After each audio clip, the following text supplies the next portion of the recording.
Welcome to my class. In Microsoft Excel program, there are number of text functions given to us. Here, a list of all the text function is given. All these functions listed here are discussed in separate video lectures. Let us start. इस particular video lecture के अंदर हम बात करेंगे substitute function की, and this is part 3. Let's move on to the question. इस particular substitute function के अंदर ऑलरेडी कुछ स्ट्रक्चर को मैंने डिजाइन कर दिया so that we may save our time. कुछ चीजें मैं आपको बहुत क्विकली यहां पर क्लियर कर देता हूं. Substitute it replaces existing text with new text in A text string. एक टेक्स्ट स्ट्रिंग के अंदर ये कुछ टेक्स्ट को निकाल देगा और उसकी जगह नया टेक्स्ट सब्स्टिट्यूट कर देगा. सब्स्टिट्यूट फंक्शन के अंदर 4 आर्गुमेंट्स दिए गए हैं. The first one is text, the second old text, the third new text and the fourth one is instance number. मैं ये चारों आर्गुमेंट्स इस पर्टिकुलर एग्जाम्पल के अंदर टेक अप करूंगा.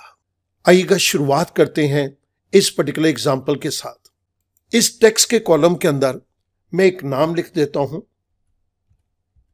राधा कृष्णन. ओल्ड टेक्स्ट के अंदर राधा और न्यू टेक्स्ट के अंदर रामा. इंस्टेंस के अंदर अभी मैं टेकअप नहीं कर रहा, आगे चल के इन एग्जांपल्स के अंदर इंस्टेंस नंबर को भी टेकअप करूंगा. सबसे पहले आपको इसकी एक फंक्शनैलिटी प्रूव कर देता हूं. Equals to substitute function. First argument text A5 के अंदर दिया गया है, कॉमा. इसके अंदर old text, my old text is, यहां पर टेक्स्ट रेफरेंसिंग कर रहा हूं, my old text is Radha, comma. Substitute कर दो न्यू टेक्स्ट के साथ, डबल कोट के अंदर Rama, double quote close, parenthesis close. I press and enter. आप देखेंगे स्टूडेंट, हमारे पास ओल्ड टेक्स्ट था राधा कृष्णन और इसने राधा कृष्णन में से राधा को निकाल के रामा को सब्स्टिट्यूट कर दी. सेकेंड एग्जाम्पल के अंदर मैं इंस्टेंस भी लूंगा और इसलिए मैं इस एग्जाम्पल को चेंज कर रहा हूं. जनवरी 1, 2019. इसके अंदर old text is 1 and new text is 2. Instance is second. अब स्टूडेंट इसका मीनिंग देखिएगा. ओल्ड टेक्स्ट 1, इस टेक्स्ट के अंदर 1 2 बार अपीयर कर रहा है. 1 को 2 से चेंज करो, लेकिन फर्स्ट वाले 1 के अकरेंस के अंदर कोई चेंज नहीं आना चाहिए, सेकंड वाले 1 के अकरेंस के अंदर चेंज आना चाहिए. मैं सब्स्टिट्यूट फंक्शन को इस जगह के ऊपर इंप्लीमेंट कर रहा हूं. इक्वल्स टू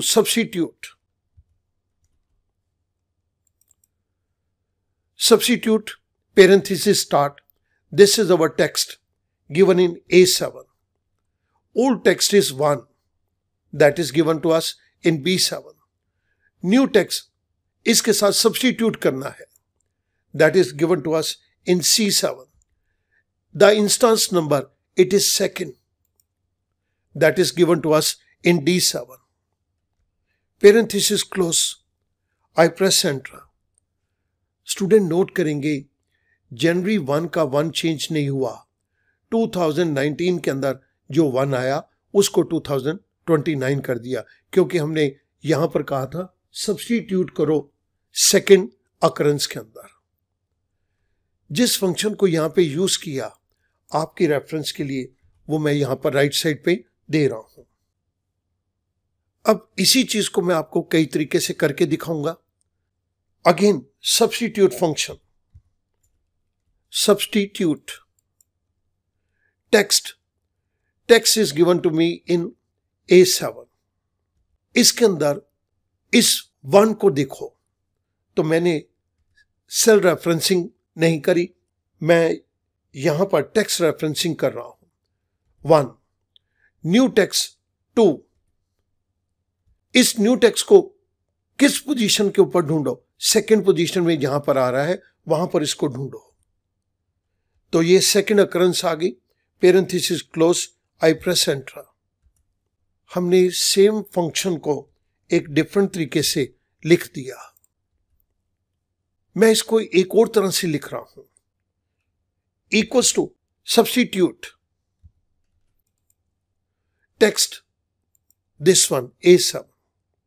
अब मैं ये चीज डबल कोट के अंदर दे रहा हूं, 1 that is old text comma, double coat के अंदर 2 that is new text comma, double coat के अंदर इसकी अकरेंस जहां पर इसकी सेकंड अकरेंस है उसके साथ इसको सब्स्टिट्यूट करो।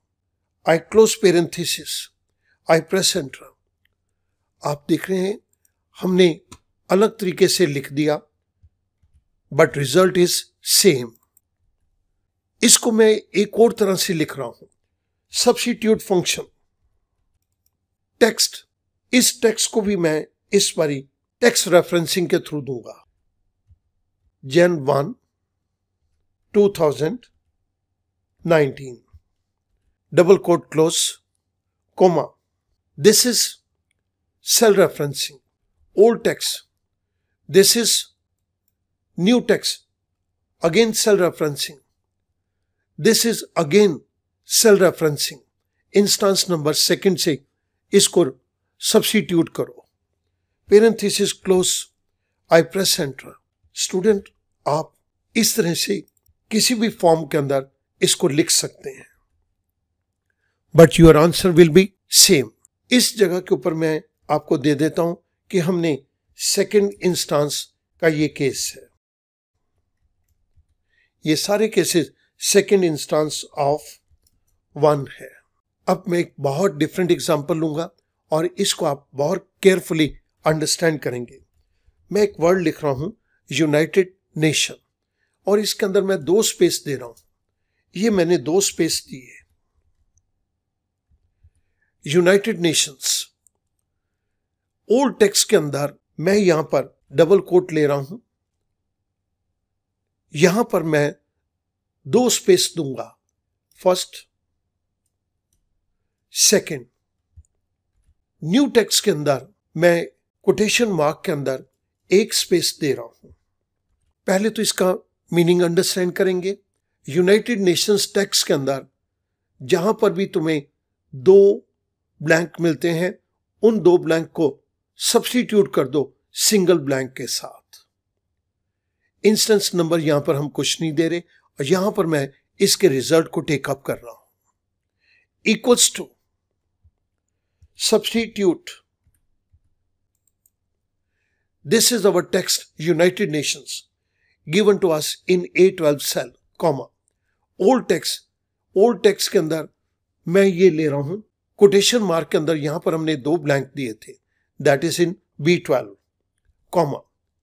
न्यू टेक्स्ट के अंदर कोटेशन मार्क के अंदर हमने सिंगल ब्लैंक दिया था, पेरेंथेसिस क्लोज, आई press enter. Student, original text के अंदर हमारे पास यूनाइटेड नेशंस के अंदर 2 स्पेसिस थी, न्यू टेक्स्ट के अंदर हमारे पास इसके अंदर 1 ही स्पेस है, यहां पर 1 ही स्पेस है। मैं इसके नीचे यूनाइटेड नेशन को लिख रहा हूं और यहां पर मैं 2 स्पेसिस दे रहा हूं। अब आपको यह डिफरेंस बिल्कुल क्लियर हो जाना चाहिए कि जो हमारा सब्स्टिट्यूट के थ्रू रिजल्ट आया उसके अंदर 1 स्पेस रह गया। यहां पर आप अगर नीचे से कंपेयर करेंगे तो आपको पता चल जाएगा कि ऊपर वाले यूनाइटेड नेशंस के अंदर सिर्फ 1 ही स्पेस है और नीचे वाले के अंदर जो मैंने हाथ से लिखा है ये 2 स्पेसेस है। इट मींस सब्स्टिट्यूट फंक्शन इतना पावरफुल है कि ये आपके स्पेसिस को भी इंक्रीज या डिक्रीज कर सकता है आपकी रिक्वायरमेंट के अकॉर्डिंगली। मैं उम्मीद करूंगा कि यह फंक्शन आपके लिए बहुत हेल्पफुल रहेगा। Thank you very much.